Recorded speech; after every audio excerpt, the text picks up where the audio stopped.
So as soon as my wife leaves to go to work, a package I've been waiting for all morning shows up. So I left the shop on the Lamborghinis. I'm getting ready to go get it. I'll show you guys what it is. Hopefully it's not too cold out here. What's up, baby girl? You look cold. All right, she's safely inside. Now let's see what we got here. This box here.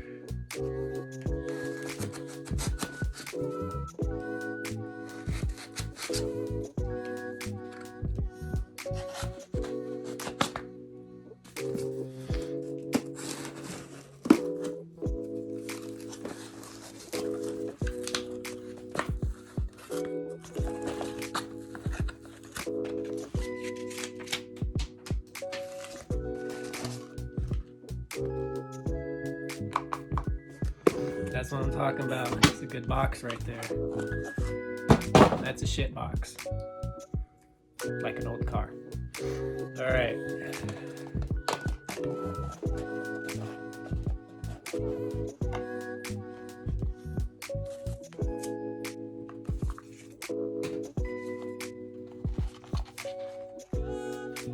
Oh, they gave me a sticker. 2 cards and 2 stickers. Those are cool. This machine, it's Axys. It's a Valhalla. If you guys are unaware, Axys is having a 50% off site-wide sale, company-wide sale. And I have never owned one of these. Damn, she's cold. She's been outside. I have never owned one of these, but I always wanted to try one. An artist I used to work with used this type of machine all the time.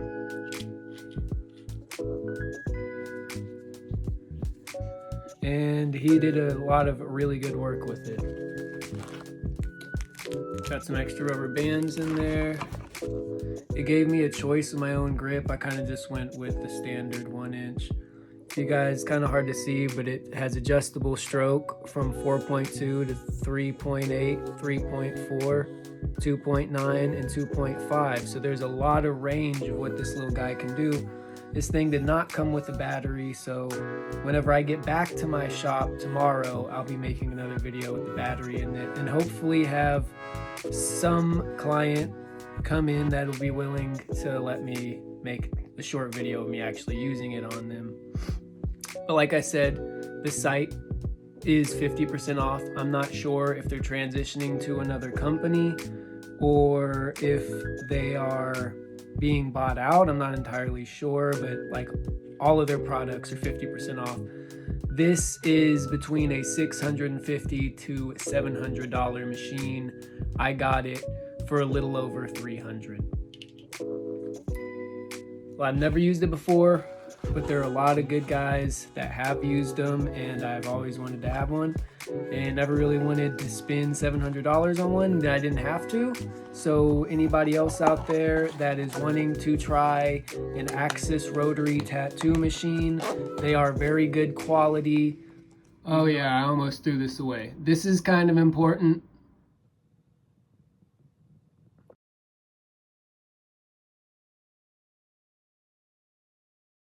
And she has 3 tips. I'm like, oh, the future. The future is now. Now which one do I motorboat? Yeah, I don't know. I can't afford that size of a boat. That's a fucking yacht.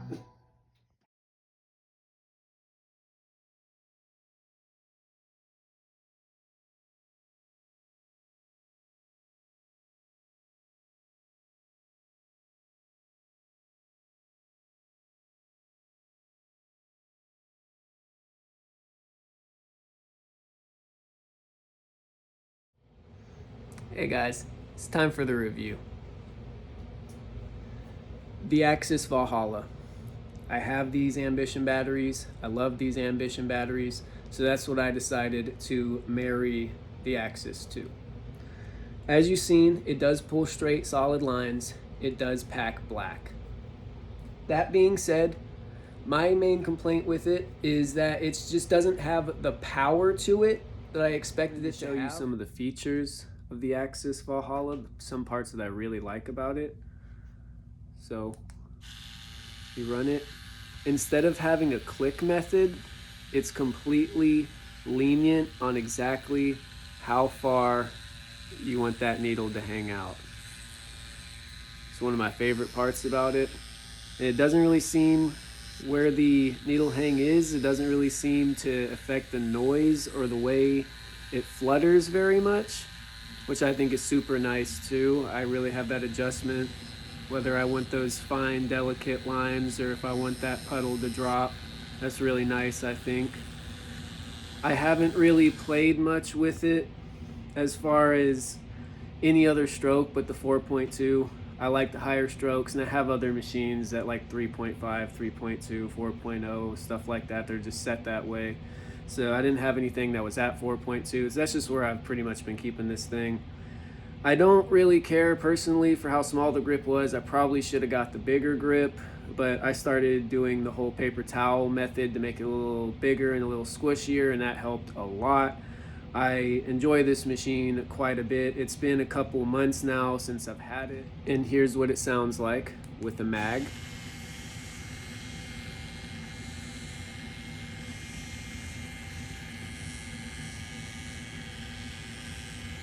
Super nice.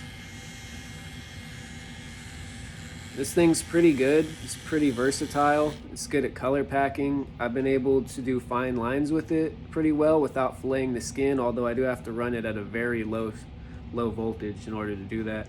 But it runs my big chunky 14 round liners as well, which I love those big chunky lines, especially for the new school and neo-trad styles that I like to do. I did my research before I bought this, of course, and I kept in mind what people didn't like about it. It seemed to be that the main thing people didn't like about the Axys Valhalla was that it would run fantastic for a short amount of time, like 3 to 6 months. Now 6 months isn't a big deal. I expect most rotary pins to run about 6 to 12 months before that motor starts to slow down. But what really hit me was when people were like, yeah, it's only lasting like 2 or 3 months. I think I have a theory about this. I noticed that there's no dead space in this machine. It might have something to do with the adjustable stroke, but there's literally no dead space. This thing is completely packed with parts, and I noticed that after about 45 minutes to an hour of consistent machine running time that it will start to overheat. Now, if you give it just 5 minutes to cool off, it'll start running great again. That's what I've been doing. I've been using it for a few months now, a couple months now, and it's been running great. But that would just be my suggestion for this, is to just run it for about an hour at a time and give yourself a break. I will usually go smoke a cigarette or hit my vape.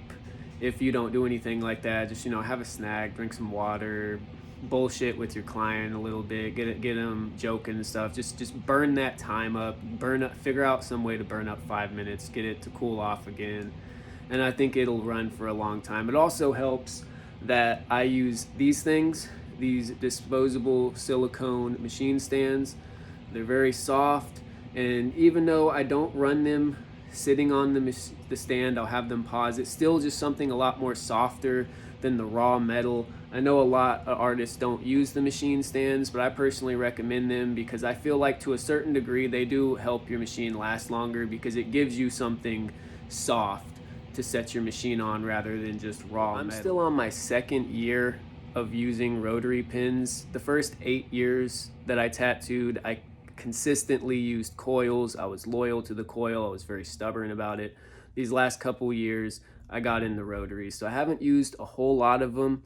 I would put this so far as a 3.5 out of 5 stars. It's really good. I like it. The only other 2 machines that I have used so far that I think are better than this would be the Solace and the Critical Prime. Those 2 machines I would put above this, but out of everything else I've used so far, rotary, pin-wise, this is the 3rd best thing I've used. I'd put it at a 3, maybe a 3.5 out of 5 stars. For the price, it's definitely worth it. I would say it runs like an $800 machine. Originally, it was $650. Like I said prior, I only paid $325 for it. So If that deal's still going, I'm not sure if it will be by the time you watch this video, but if that deal's still going, definitely recommend just drop that 325. It's worth it. But like I said, I'd also recommend getting the bigger grip size, but you know, it depends on the artist. Some of you guys might prefer the little grips, but I think it's because I used coils for so long, I just am adjusted to that fat grip. Bye, dicks.